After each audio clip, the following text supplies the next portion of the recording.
इस वीडियो में हम लोग देखेंगे क्लास 7वीं विज्ञान अध्याय 12 अम्ल, क्षार और लवण के सभी प्रश्न उत्तर को। चलिए इस वीडियो को शुरू करते हैं। जैसा कि अभ्यास का प्रश्न उत्तर यहाँ पे 1 नंबर में दिया गया है कि रिक्त स्थानों की पूर्ति कीजिए। क्वेश्चन नंबर का, अम्ल नीले लिटमस पत्र को खाली स्थान कर देता है, इसका लाल कर देता है। यहाँ पे लाल भर देंगे। क्वेश्चन नंबर का, अम्ल का स्वाद खाली स्थान और क्षार का स्वाद खाली स्थान होता है। अम्ल का जो स्वाद होता है वह खट्टा होता है, क्षार का जो स्वाद होता है वह कड़वा होता है। नंबर ग में यहाँ पे दिया गया है कि उदासीनीकरण अभिक्रिया में खाली स्थान और खाली स्थान बनते हैं, तो इसका उत्तर में हम लोग लिख देंगे कि लवण और जल बनते हैं। घ नंबर में यहाँ पे दिया गया है कि हल्दी पत्र पर खड़िया पाउडर घोल डालने से इसका रंग खाली स्थान हो जाता है, तो यहाँ पे भर देंगे लाल हो जाता है। क्वेश्चन नंबर 4 में यहाँ पे दिया गया है कि नीला थोथा, इसको कॉपर सल्फेट कहते हैं, एक खाली स्थान है, तो यह एक लवण है। इस प्रकार क्वेश्चन नंबर 1 को देख लिए हैं। अब देखेंगे क्वेश्चन नंबर 2 को। क्वेश्चन नंबर 2 में यहाँ पे दिया गया है कि मिलान कीजिए। कलम क को कलम ख से मिलान करना है। यहाँ पे क नंबर में दिया गया है फिनाफ्थलीन, इसका मिलान हम लोग सी से कर देंगे। फिनाफ्थलीन जो है यह एक सूचक है। ख नंबर में यहाँ पे दिया गया है अंगूर। अंगूर खट्टा होता है और अंगूर में टार्टरिक अम्ल पाया जाता है, और ख का मिलान हम लोग डी से कर देंगे। ग नंबर में यहाँ पे दिया गया है काली चूना। काली चूना यह एक क्षार होता है, और ग का मिलान हम लोग ई से कर देंगे, क्षार से। घ नंबर में दिया गया है लाल चींटी। लाल चींटी जब काटती है तो फार्मिक अम्ल निकलता है, और घ नंबर का मिलान हम लोग 1 नंबर से कर देंगे, फार्मिक अम्ल से। 4 नंबर में यहाँ पे दिया गया है वाटर कलर। इसका मिलान, वाटर कलर का मिलान हम लोग उदासीन से कर देंगे, हालांकि यहाँ पे किए नहीं है, एक खाली स्थान यहाँ पे छोड़ दिए, कर लेना है। 3 नंबर क्वेश्चन में यहाँ पे दिया गया है कि अम्ल एवं क्षारों के बीच अंतर बताइए। इसका उत्तर में हम लोग लिखेंगे अम्ल एवं क्षारों के बीच अंतर बताइए। इसका उत्तर में हम लोग लिखेंगे कि अम्ल एवं क्षार के बीच निम्न अंतर है। एक साइड अम्ल लिखेंगे और दूसरी साइड क्षार को। अम्ल में 1 नंबर में हम लोग लिखेंगे कि अम्ल स्वाद में खट्टा होता है, जबकि क्षार में 1 नंबर में हम लोग लिखेंगे कि क्षार स्वाद में कड़वा होता है। अम्ल में हम लोग 2 नंबर में लिखेंगे कि अम्ल नीले लिटमस पत्र को लाल कर देता है, जबकि क्षार में 2 नंबर में हम लोग लिखेंगे कि क्षार लाल लिटमस पत्र को नीला कर देता है। अम्ल में 3 नंबर में हम लोग लिखेंगे कि इसका पीएच मान 7 से कम होता है, जबकि क्षार में हम लोग 3 नंबर में लिखेंगे कि इसका पीएच मान 7 से अधिक होता है। अम्ल में 4 नंबर में हम लोग लिखेंगे कि अम्ल तेल के साथ अभिक्रिया नहीं करता है, और जबकि क्षार में 4 नंबर में हम लोग लिखेंगे कि क्षार तेल के साथ अभिक्रिया कर या प्रतिक्रिया कर साबुन बनाता है। क्वेश्चन नंबर 4 को देखेंगे हम लोग। एक प्रयोगशाला में शिक्षक ने अम्ल और क्षार के 1.1 लीटर विलयन घोल बनाकर रखे। अम्ल के विलयन की 10 बूंदों से क्षार की 10 बूंदों का उदासीनीकरण होता है। गलती से दोनों में से एक विलयन में पानी गिर गया।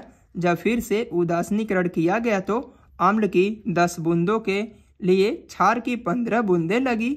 बतावे कि पानी किस घोल में गिर गया था और कितना पानी गिर गया होगा। चलिए इसका उत्तर में हम लोग लिखेंगे। 4 का उत्तर में हम लोग लिखेंगे कि पानी क्षार में गिर गया था, क्योंकि अम्ल को उदासीन करने के लिए ज़्यादा क्षार की आवश्यकता होती है।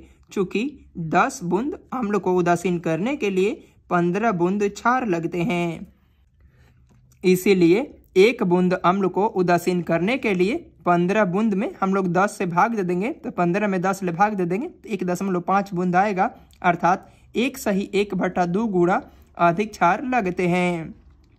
इसीलिए 1.1 लीटर पानी में गुणे, इसको 15/10 को 3/2 लिखेंगे हम लोग, क्योंकि इसको 2 से काटेंगे, इसको 5 से काट देंगे तो 5 × 15 और 5 दूना का 10 हो जाएगा, तो इसीलिए 3/2। जब 1.1 को गुणा 3/2 से करेंगे तो 33/20 आएगा, और इसको भाग देंगे तो 1.65 लीटर हो जाएगा। तो लिखेंगे अर्थात 1.65 लीटर में से माइनस कर देंगे। यहाँ पे पानी 1.1 लीटर लगा था, तो 1.1 लीटर को माइनस किए हैं तो 0.05 लीटर आएगा, अर्थात कितना पानी गिर गया था, तो 0.55 लीटर पानी गिर गया था। क्वेश्चन नंबर 5 में दिया गया कि ऐसा क्यों होता है। नंबर 1, जब आप अति अम्लता से पीड़ित होते हैं तो प्रति अम्ल की गोली लेते हैं। इसका उत्तर में हम लोग लिखेंगे कि अम्ल की मात्रा बढ़ जाने पर हमें प्रति अम्ल की गोली अर्थात क्षारीय गोली लेनी पड़ती है, ताकि अम्ल को क्षार उदासीन कर देता है और व्यक्ति को आराम पहुंचाता है। 5 का नंबर 2 में दिया गया है, जब चींटी काटती है तो त्वचा पर कैलेमाइन का विलयन लगाया जाता है। इसका उत्तर में हम लोग लिखेंगे कि जब चींटी काटती है तो त्वचा में अम्लीय द्रव फार्मिक अम्ल चला जाता है, इससे त्वचा में जलन होता है और व्यक्ति को पीड़ा महसूस होता है। उसे आराम पहुंचाने के लिए चींटी के काटे स्थान पर कैलेमाइन का विलयन लगाया जाता है, जिससे फार्मिक अम्ल एसिड उदासीन हो जाए और व्यक्ति पीड़ा युक्त हो जाए। यहाँ पे 3 नंबर में दिया गया कि कारखाने के अपशिष्ट को नदियों में बहाने से पहले उसे उदासीन किया जाता है, क्यों? इसका उत्तर में हम लोग लिखेंगे कि कारखाने में अपशिष्ट अम्लीय होते हैं, ये नदियों में मिलने पर जलीय जंतु को क्षति पहुंचाते हैं और उनकी मृत्यु तक हो जाती है। नदी का जल विषाक्त हो जाता है, इसी कारण से अपशिष्ट को नदियों में बहाने से पहले उदासीन किया जाता है। नंबर 4 में यहाँ पे दिया गया है कि ताजमहल की सुंदरता नष्ट होती जा रही है। इसका उत्तर में हम लोग लिखेंगे कि वायुमंडल में CO2 कार्बन डाइऑक्साइड की मात्रा दिन प्रतिदिन बढ़ रही है।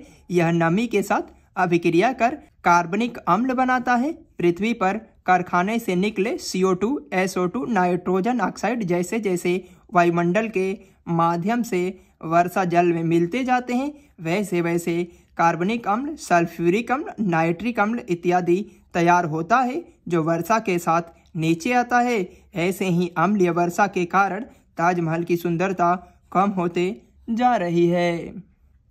क्वेश्चन नंबर 6 में यहाँ पे दिया गया है कि उदासीनीकरण की प्रक्रिया को 2 उदाहरण देते हुए समझाइए।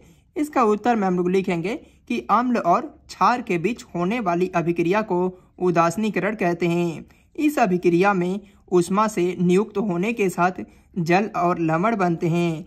नंबर 1, अम्ल और क्षार अभिक्रिया करता है तो लवण और जल बनता है और इसके साथ में ऊष्मा। इसी को लिखेंगे, अम्ल को HCl और क्षार NaOH सोडियम हाइड्रोक्साइड है और लवण में NaCl नमक होता है और जल का सूत्र होता है H2O और ऊष्मा का ऊष्मा लिख देंगे। 7 नंबर में यहाँ पे दिया गया क्वेश्चन में कि 3 बोतलों में अम्ल, क्षार और उदासीन विलयन दिए गए हैं, परंतु इन बोतलों पर विलयन का नाम नहीं लिखा गया है। हल्दी पत्र द्वारा विलयन की पहचान कैसे करेंगे? इसका उत्तर में हम लोग लिखेंगे कि जिस विलयन में हल्दी पत्र डालने पर हल्दी पत्र नीला हो जाए तो हम समझेंगे कि हल्दी पत्र में अम्लीय विलयन है। जिस बोतल में हल्दी पत्र डालने पर नीला हो जाएगा तो समझेंगे कि इस बोतल में क्षार विलयन है, और जिस बोतल में हल्दी पत्र डालने पर यथावत रंग रहता है तो समझेंगे कि इस बोतल में उदासीन विलयन है। 8 नंबर क्वेश्चन यहाँ पे दिया गया है कि क्या अशुद्ध जल अम्लीय, क्षारीय, उदासीन होता है? आप इसकी पुष्टि कैसे करेंगे?